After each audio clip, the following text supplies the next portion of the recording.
All right. So, when and where were you when you had the original idea that became Mirage, Images, and Delusion? Well, I was probably at home. Uh, it wasn't really a moment that I conceived this idea. Uh, it- Always that when I write something, I have three things in mind. The time frame. The time frame in this case is now, is this current days. A place, a location. Location. This in the case of Mirage, West Africa, was a specific part of the old Sudanese French Africa, which is Mm-hmm. now the Republic of Mali. It's a large country, and a conflict. The conflict is the base of the plot. Mm-hmm. The characters will come afterwards, and in my case, they just flow. I mean, I don't Mm-hmm. have to concentrate a lot on the characters. What I always do in my novels is to make a thorough research on the place, on the time, and something which gives me the origin of the conflict. You Okay. want me to talk about the conflict?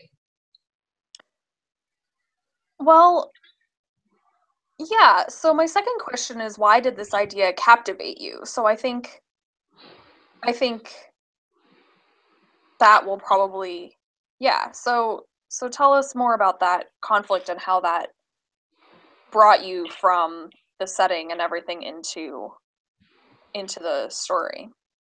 All right, I have been reading a lot about the ethnic and tribal conflicts in Central Africa. Mm-hmm. And there was something which I cannot define that hit me in these stories. Basically, it's the things that we read in the papers and see in TV are conflicts between the Muslim uh, tribes uh, coming south from Sahara and to the Sahel, and the animist and Christian ethnicities living south of them. And the progression of the Muslim tribes and the Christian and animist areas.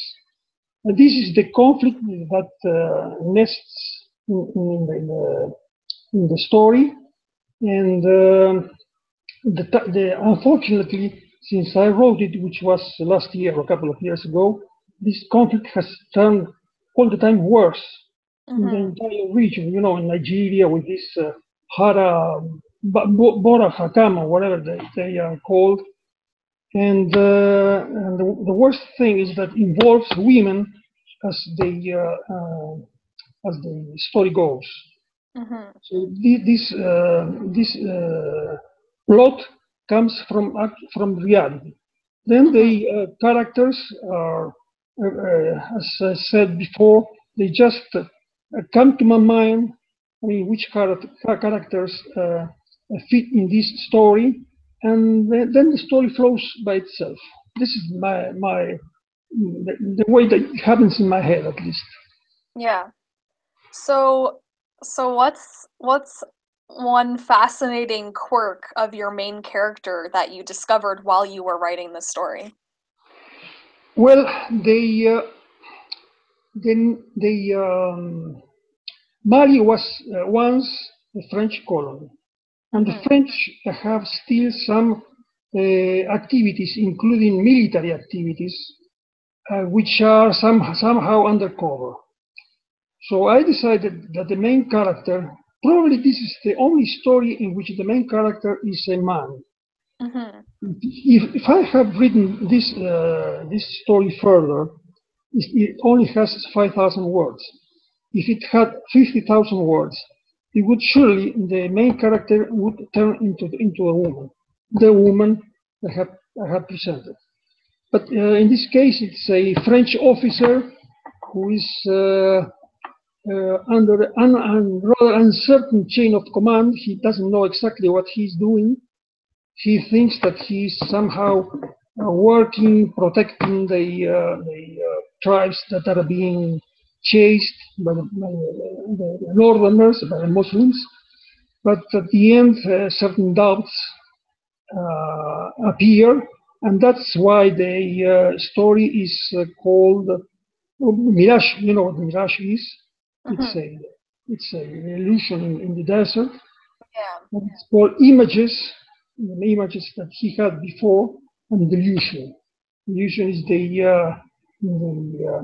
his feeling at the end of the short story, Mm-hmm. because he wonders what he is really doing there. So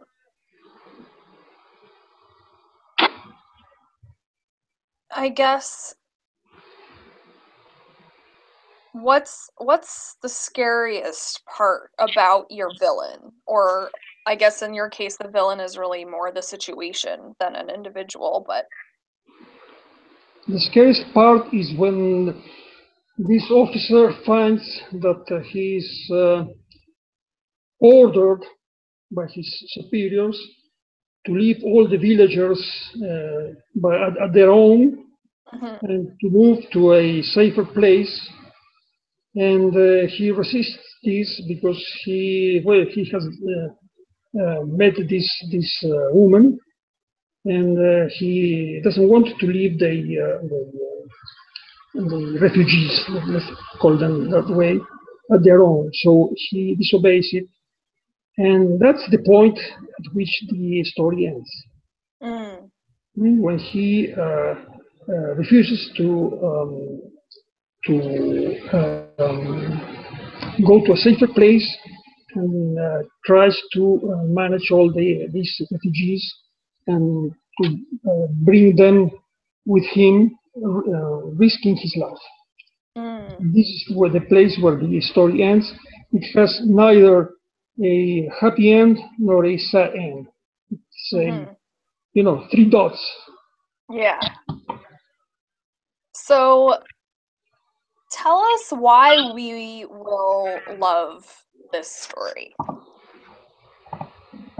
Well, it's a romantic story behind all these. In principle, it's kind of a very short thriller, but it's a romantic thriller. Mm-hmm.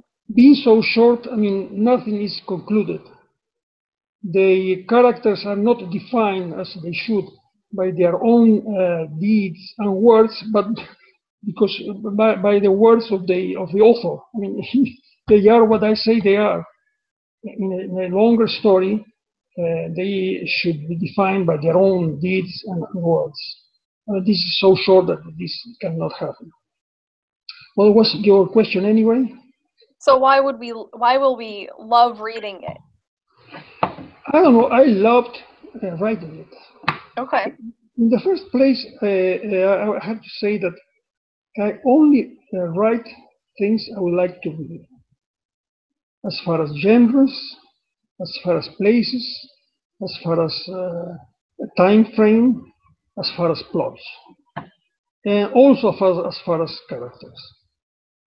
So I would like to read in a short while, in a very short period of time. It's short.